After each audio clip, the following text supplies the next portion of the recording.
Hi guys, welcome back to the Mission Empowered podcast with me, your host Emily. I have literally just been quickly adjusting the camera because it was basically a little bit over to the right and you could see all my shit on the side. So I was like, so quickly just moved it there. If you're watching on video thinking I looked a little bit shocked when it came on. I was the one who pressed record. I knew it was coming on.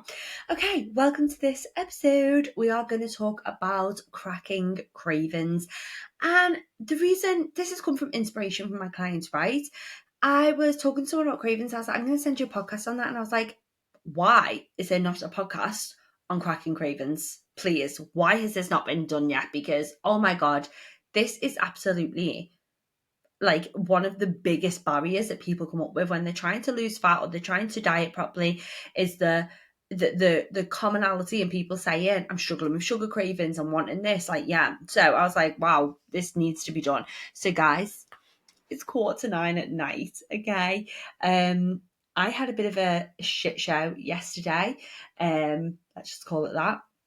It was my birthday at the weekend and on a Sunday. So I was like, yeah, I'll just we went away for the weekend. So we came back, didn't have time to or just didn't make time on my birthday to do my normal prep because, it was my birthday. My God, do I wish I had done that because it just absolutely threw my week off. And I didn't get half the stuff I needed to do yesterday because I was chasing my tail from Sunday. Because I always record podcasts on Monday. Okay, anyway, didn't need to know that, but it's just the mood that I'm in. And that is why I'm recording at 9:15 at night and the baby's asleep next door. So let's go. We are going to cover some points because it isn't just, when we talk about cravings, it isn't just about don't eat this and don't eat that. Okay, we all know that we shouldn't eat loads of chocolate, sweets and biscuits on a diet. We know that. That's not the issue. The issue is understanding why we get cravings and how we can manage them. That is what we have to look at. So it is not helpful when people say don't eat biscuits or eat less biscuits when, if that is your go-to stress mechanism, like your go-to coping mechanism if you're stressed. So let's delve into it. So the first thing we are going to touch on is why do we get cravings and understanding them. So there are many different ways that cravings show up, okay? The likelihood is just fancying a biscuit isn't the main reason why you eat biscuits, okay? So a couple of the things that might be is a mood, okay? Mood dependent. Are you a person that you might eat when you're happy? When you're happy, you might be like, oh my God, the world is amazing. Everything's great. I'm going to, walk to the bakery and get that cake. Like that might be a thing for you, or it might be when you're down in the dumps. We go to food, as I said, as like a bit of a coping mechanism because we do get endorphins from food. They do have a hormonal response and a mental response to us. So if you are someone that relies on sugary food when you are feeling sad or you're, another one is feeling bored. What else have I written down? Yeah, so feeling bored, feeling happy, feeling sad, feeling stressed. All of these things have a negative effect on our mood. Okay, they all make us feel a little bit down or a little bit stressed, okay, but just not happy. We know that sugar, we get a dopamine hit from it. We know that we get that little buzz of eating a biscuit of like, that's so nice, happy, okay. We know that that doesn't last very long, hence why we then tend to go on a sugar roller coaster, which I'll talk about in a second. So the first thing is finding out or digging in and being aware of why you're getting these cravings. It isn't just, oh, I had a real sweet tooth last week and I ate sugar, so this week I'm going to try and not do it. You're gonna do it again unless you find out the deep, the deep rootedness of why. Then you'll just keep doing it. Now it might not be to do with an emotional response, okay? It genuinely might not be. I have just found doing the job that I do for so many years, 80%, 90% of people that snack is because of it's dictated by mood, by something stressful that's happened in work. So they come home and they don't have tea, they have a bag of digestives, a bag of chocolate digestives, because what they feel is, oh, I don't even know why I did it. Well, actually, when we've delved into it, you do know. You had a really stressful day in work. Your mental fatigue is on 0, your mood is on -10, you want to pick me up, you've got no mental brain space to go home and cook dinner, probably because you haven't planned it or whatever, or actually you just don't fucking want to do it, you want to just sit and eat the biscuits, okay? Now, every so often, because I'm not going to sit here and say, so don't do it ever, okay? Because we do need to understand, and I've said this a lot recently in podcasts, that food isn't just fuel. It is fuel. It isn't just fuel, though, okay? We do have this social connection to food, this emotional connection to food, and sometimes by completely blocking out all the time, that's not very healthy to do either. But at the same time, leaning into it all the time also isn't very healthy either. So if you've got a really stressful job and your coping mechanism is digestive biscuits, well, you're going to be eating digestive biscuits all the time unless you get that stress under wraps. So we obviously don't want to do that, especially in fat loss, not just for health, but not just for fat loss, in health as well, but especially for fat loss. So first of all is understanding, are your cravings coming from an emotional response somewhere along the line? Now, we're 6 minutes in, and for a lot of people, that'll be a golden nugget of, holy crap, I've never thought about that before, okay? You have also got the hormonal side of things. Now, I've done a whole podcast on PMS cravings, so I'm not going to delve into that now, but hormonal imbalances and medication can also increase our want for sugary cravings, for fatty foods, for processed foods, okay? The reason I didn't talk about like types of foods that we crave is because does anybody ever crave a salad? Like, oh my God, salad every day, crave it, crave it, crave it. Like, and if you do, you're probably not listening to this to how to try and crack it, because that's actually a great craving. The foods that we do crave are high fat, high sugar, high processed, the jam, the bakeries, the oven pizza, the takeaway pizza, the sweets, all of that list of stuff, the crisps, okay? These are the stuff we crave because the people who make these products are very clever and know how to get us to have that dopamine hit. Okay, that hit of, oh, I want more. Okay, so that's the type of food I'm talking about. So from a mindset point of view, you need to delve in to find out why, what is triggering. And I always say to my clients, if you're having a day where you do get to the end of the day and you're craving sugary food, or, you found that you've had a week and you just can't quite snap out of it, do a bit of a reflection of what's gone on that week. Have you had stress at home, in your relationship, in your friendship group, at work? Is there something playing on your mind? And it actually could be that you actually find out that you do have a bit of a relying coping mechanism on that food. Or like I said, you're just trying to find that dopamine hit to bring you up. That's the first point that I would say with cravings, is understanding, is it a mindset thing behind it? Something to do with mindset that isn't sort of like stress and sad and stuff like that is boredom. Okay, so again, cravings, they don't normally turn up at 10:30 in the morning because you're not normally probably at work at that time, but they do normally turn up maybe at 7 o'clock at night when everything's done around the house, you've sorted yourself for tomorrow, you sit down on the couch, you're just chilling, you're scrolling, or you're watching the telly, and you're like, oh, I really fancy a biscuit now. And it can be boredom that triggers cravings as well. Okay. So again, awareness. Can you fill your time with something else? Can you read a book? Can you, put an activity in, go for a walk, just to see if that craving goes, if you're not being bored? Likelihood it probably will.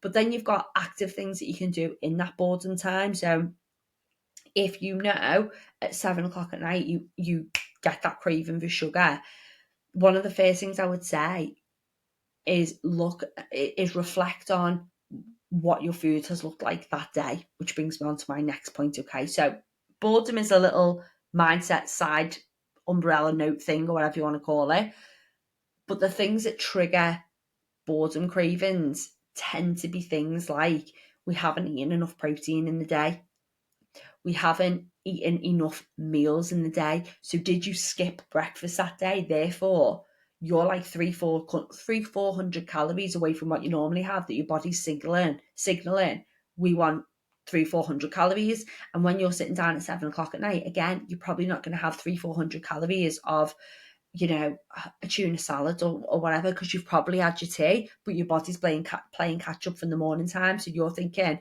well, I'll have some biscuits instead. Okay, so having a little look. Have you hit your protein quota for that day? Have you had enough food, like real proper meal food in that day? That can be a reason why you're getting that signal at night to go and eat some sugary, fatty foods. And also just boredom on its own. So that's the mindset side of things. My next point is, what are you having for breakfast? Okay, so the reason that we get sugar cravings, or one of the reasons we can get sugar cravings, is something called, what I call, this is my term, like the sugar roller coaster. Is that once you get on that sugar roller coaster and you have something sugary first thing in the morning, like your breakfast cereals, maybe like jam on toast, or a croissant with jam, or a pain au chocolat, all of that good stuff, yeah. But if you're having that first thing in the morning, I call this the sugar roller coaster, because that is going to give you a big hit of sugar, a big hit of, oh my God, that was so nice, I want more. That is going to set you off on what I call, like I said, the sugar roller coaster for the rest of the day. You are going to have this big high followed by this big low. And then what are you going to do? You're going to want another high again. So you're going to go for something snacky again, something processed, something sugary. For example, me, always love to use me as an example. Before I had any base of nutrition, things I would eat for my breakfast, and I'm talking about years and years ago, and I'm really, showing me mum and dad up here, because obviously they had no nutritional knowledge either. But like things for my breakfast, a special K-bar. Remember them? Don't even know they're still going. A special K-bar. But what is it? It's just sugar. It's just carbs. Okay. You then get hungry within 90 minutes to 2 hours. So you grab something like, a muffin, or something else that springs to my mind, which I used to think was like #healthy, bless me. Do you remember Winders, Kellogg's Winders, which is basically like a sweet in a roll, but I'm pretty sure they used to just stick a fruit on the front of the packet. So you'd be like, oh, fruit, great. Fucking hell. So then you'd grab that, because in your head you'd be thinking, oh, it's only small, but it's just sugar. And then by the time you get to lunchtime, you're really on this like massive crash. So then you're grabbing things like, I don't know, like a pasta, or not there's anything wrong with pasta, but there's not, that was a terrible thing. But do you know what I mean? Like something carby, maybe you grab it like a bagel, but it's not really like a protein bagel, or do you know what I mean? You're just going for that fast carb fix because you're on this sugar roller coaster. Afternoon comes, you're then having biscuits, or maybe you have another cereal bar, and before you know it, you get to the end of the day and all you've had is like, what in your head you're deeming as small, but actually it's just carbs, it's just sugar, it's not protein. Because when you have that craving hit, I feel like it's all consuming. Like you don't have time to go, oh, I'm really craving a Kit Kat, so I'm going to go and make myself, I'm going to go and buy a snack pack of chicken, because that's not what you're craving. So in your head, that doesn't make sense, because you're not thinking about that. And when we do get cravings, they are exactly that. They are a craving. They're not just a thought of, oh, I'm hungry. It is a signal in your brain that says, go and get me that biscuit right now, like right now. And it's really hard, and you have to be very disciplined to go to quiet that voice. But this is where we talk about making sure you are doing the things before you get that craving, hitting your protein, drinking your water, have big filling meals, because if you tick them boxes, the likelihood of these cravings, keeping showing up. The likelihood of these cravings that keep showing up is going to dwindle if you focus on doing the bigger stuff first, because once them cravings do show up, it's really fucking hard to not give in to them. So, as I said, what you're eating for breakfast will impact your food choices for the rest of the day. Okay, so always I recommend starting your day with 30 grams of protein at breakfast. Now that still might be your jam on toast. Just before you have your jam on toast, you'd have your protein shake as well, because protein helps stabilize blood sugars, which helps stabilize cravings. It helps minimize into it. As I explained, sugar roller coaster is where we're having pure sugar, pure carbs, pure processed foods. We get this big dopamine hit followed by a massive crash. When we have protein, it helps level it out, so you're not going to feel this big spike followed by this big drop. Okay, so I always recommend 30 grams of protein at breakfast, whether that's your Greek yogurt, your eggs and bacon, your protein shake, whatever, okay? Try and get that in. That will be absolutely number one, help you for the rest of the day with your cravings. Other things that you can do are having alternative snacks. So, that sounded so boring. If you know that you crave biscuits or that you crave a handful of cereal here and there, you're probably not setting yourself up for success by having them in the house or having them like easily accessible. So again, something that I implement for me, because I can have biscuits and chocolates in the house. I'm not going to eat them all at once, but I don't have them in eyeline. So they are in a cupboard that I don't go in that often. Okay. If I'm going in that cupboard, it's to intentionally get my chocolate bar, or that's all I have, like chocolate bar. I do have lots of different chocolates, depends what I'm in the mood of, but like I have dark chocolate with like bits and bobs in. I just got some milk tray for my birthday. I'm such a basic bitch. They are my favourite chocolates, by the way, milk tray. So anyway, I have them, but they're all in a cupboard that I know that I'm not going to go in every meal or every hour of every day, or even every day. It has to be when I'm like, oh, do you know what? I'm going to sit and have some chocolate now. And it doesn't tend to be like a craving. It's because I'm like, that's what I want to do. So out of sight, out of mind can really help. The other thing is having alternative snacks about. So if you know that you go and snack in the biscuit cupboard, putting something else in the biscuit cupboard that isn't high in sugar, that isn't high processed, that isn't going to give you that sugar spike. Again,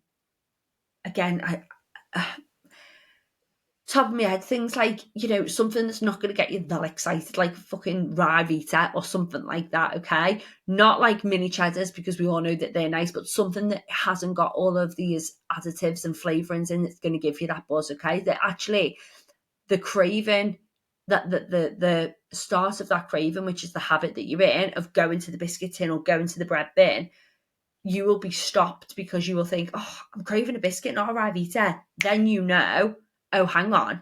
We've got like a pattern interrupt then of you're going to think. So a craving and following through with the craving a lot of the time tends to be habit. We're adding a pattern interrupt as if it's like a little thought thing is going to stop you and be like, oh, actually, I don't really want that, So having alternative snacks in, you then have got snacks that you can have in that actually, if you are a boredom snacker and you really do enjoy having a little snack of a night, your carrots, your peppers, your plain Greek yogurt, things like that you can replace the sugary stuff with just to fill that habit. Okay, we're going into like a habit podcast here, which this is not what this is about, but just to touch on, we do need to understand that cravings actually do sometimes stem from just habit. So if you can replace that bad habit with something good, you can keep that habit in play, but you're just replacing it. So having alternative snacks about is really, really, really helpful. Baby bells, ham. I'm thinking what's in my fridge, I'm being dead honest with you. But little things like that aren't going to kick off that that sugar craving, that actually, if you do feel like you need a bit of something, you know that it's going to be low calorie, it's not going to cause this big peak and trough. Okay.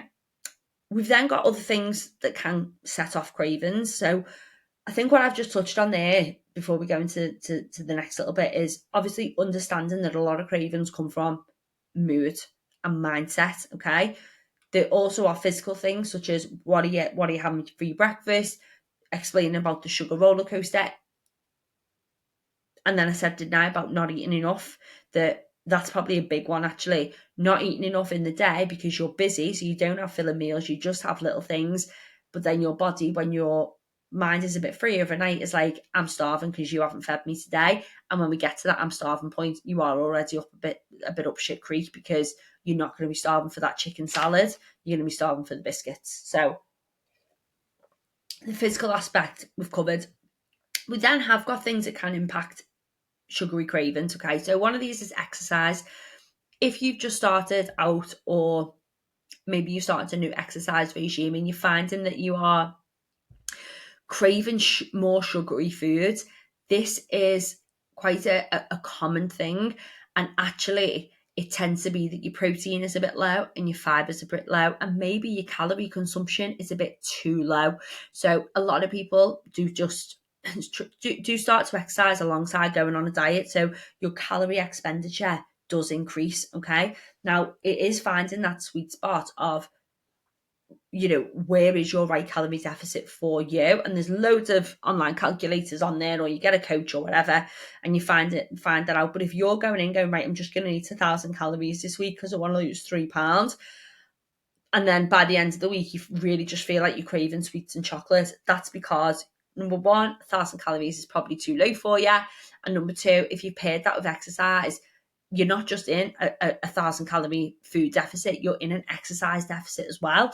And when we exercise, unless we're replenishing with the right type of food, your protein, your fibre, and we're eating enough, your body is going to signal to you that you are not just hungry, but that you are absolutely fucking starving and you need to do something about it. So there is a link between when people start exercising, that they find that they're eating more, and it's because they're not fueling themselves properly to exercise. So if this is you and you think, actually, yeah, the days that I go to the gym, I just want to eat everything. I just want to have sugary stuff. I had a conversation with my client. We're just prepping her to start running a race. And she's finding the days that she's racing, that she's running, that she's craving sugary stuff. And when we looked at the food that she was having on her run days, it just wasn't substantial enough. We needed to have more calories, but not more calories of bloody crisps and chocolate. Bigger meals, more protein, more fibre. So she was getting more quality calories in. So exercise, again, it's not that it's going to induce cravings, it just might do if you're not looking after yourself, your nutrition side of your exercise. And so make sure you're not in a ridiculous calorie deficit. Make sure you're hitting your protein and you're having good nutritious meals alongside exercising that are going to fill you up and stop you craving. Another thing that can impact it is sleep and dehydration. So Shaz having a water. If you've ever had a terrible night's sleep, and if you can't think of one, think of a hangover, because that's still a terrible night's sleep, how much you feel a bit like a bottomless pit the next day. Like you just can't quite hit it. This was me, when was it? Sunday, my birthday, okay? So on Sunday, we went away for the weekend. We have had the worst couple of nights sleep with Eliza. Bless her, she's gone through a little regression. And it was like I had a button, like a switch had gone off in me. And all I wanted was like sugary foods, like cookies, crisps. Like and because I understand this, I forced myself to have proper meals, which did help. But there was still this underlying thing of, I want that, I want that, I want that. Now, because I understand it, I know it's because my sleep has been awful. Obviously not by choice. And I know that I'm just going to have to ride this wave and really tap into discipline. But there are things that I do to help that. So I prep my meals. I have it in easy, high protein meals that I know that I have to eat. Otherwise, I am only human and I would just turn to the fast, sugary carb stuff to help keep me going. Because when we are deprived of sleep is like you being plugged in to recharge. Okay. Now, if we're not being plugged in to recharge, your body hasn't got the energy that it needs to get through the next day. So where do we get energy from? Food. Okay. So your body is going to say, right, well, look, we're fucked on the sleep department. We're just going to have to eat more fast carbs, fast sugary food to keep our energy up.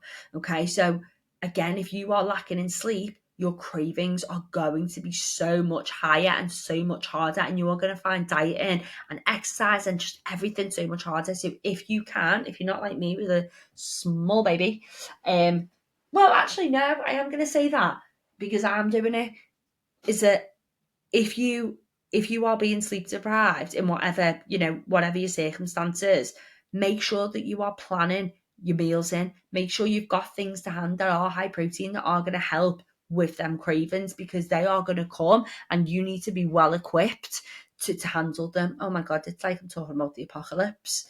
But you need to know how to handle them, and having easy, accessible food. If you're sleep deprived, you have not got the brain capacity. I can't even speak.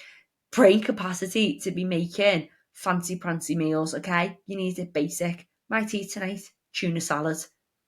I haven't got the brain capacity to be making stuff, yeah? Prepped my lunches yesterday, same lunch every week. Chickens, beans, celery in a slow cooker, done. Yeah? I just haven't got the brain space, and I know that if I don't do that, like I was yesterday, bit of a shit show, really sleep deprived, not planned in, was my diet that I actually didn't eat a lot yesterday, but it did. It was like in the fridge, I was like, oh, just a spoonful of couscous. Like I just was so low, which isn't like me. And it was just like, yeah, just not feeling it. I just wanted crappy foods, fast food, fast carb food. So yeah, sleep and then dehydration. So get your sleep sorted, dehydration as well. Fine line between being dehydrated and being hungry and getting them craving signals mixed up. Okay, so just a really simple one: make sure you are hydrated. If you none of this thing is, if nothing I've gone through is applying to you, have a quick refresh of your hydration. Or if you find the next time you do get these cravings, just think, actually, have I drank enough today? All right, I sort of touched on this one before, but other things that I haven't touched on, which I'm actually not going to speak about, that can affect cravings, is medication and hormonal imbalance. I did a podcast actually last week with Ali all about hormones and stuff, but I feel like that if you're on medication or you're not feeling very like in sync with yourself and cravings is part of that, I would go and see a GP. I don't feel like it's my scope of practice to talk about medications that affect cravings and stuff, because yeah, they affect everyone differently, but they can affect, because again, medication is going to be affecting our hormones. It might be affecting our mindset. It's affecting how we feel. Okay, so we know that how we feel like that can then dictate our action. So if you feel like you've gone on medication and it could be why, definitely bring it up to your GP and have that awareness of it. Okay, because that absolutely can affect cravings. Okay, that's me done. I've gone through everything. Now it is 9:15 at night. I'm not 100% sure what I'm still saying at the moment. As I said, sleep deprived, not great, but you guys got to do what you guys got to do. So in summary then, I hope this helped. Yeah, and hope we now understand that cravings, a lot of it, 80% is going to be coming from your mindset. You know, have you had a bad day? Have you had a row? Are you stressed? Okay, are you bored? The physical side, what are your meals looking like? Are you skipping breakfast? You're skipping breakfast, you're going to be catching up later on in the day, and it's not going to be a good choice because, again, by the end of that day, that decision fatigue of your brain is way down. So if your body's saying you're hungry, you're not going to be making a meal, you're going to be having a bowl of cereal, okay? What are you having? If you are having all your meals, what are you having in there? Are you hitting your protein? Are you hitting fibre? Are you having big, filling, nutritious meals? And if you're not, cravings probably going to be higher. Exercise, make sure you're fueling yourself and refueling as well. And then just a little hack around your cravings, keep them out of sight. Yeah. If you know, and I don't think there's anything wrong with this, if you know that you can't have biscuits in the house because you eat them all, then don't fucking buy them. It's as simple as that. Really don't. Because you are just setting yourself up for a fail. The other side of that is keep them out of sight, out of mind. Okay? I do feel like everything links into one. If you've got a pack of chocolate digestive biscuits in the house and you can't have them in the house because you're eating them all, I would probably say that you're not having filling, nutritious meals. Because if you are, I don't think you'd be chinning a whole pack of chocolate digestives. Having one or two a day is fine because you can make that work within your calories. But if you're chinning them all, I would probably say that you're not feeling full off your meals. And that goes back to what are your meals looking like? So, hope this helped. I feel like I'm going to press stop and think of 5 other things I could have said. But in short, fill your meals, drink your water, eat your protein, and just be aware if you're still getting cravings, what's going on and how do you need to address it so that you're not getting them. Right, that's enough. That was a terrible ending. Guys, let me know if you listened. Let me know if it helped. See you next week, not at 9 o'clock at night. Love you, bye.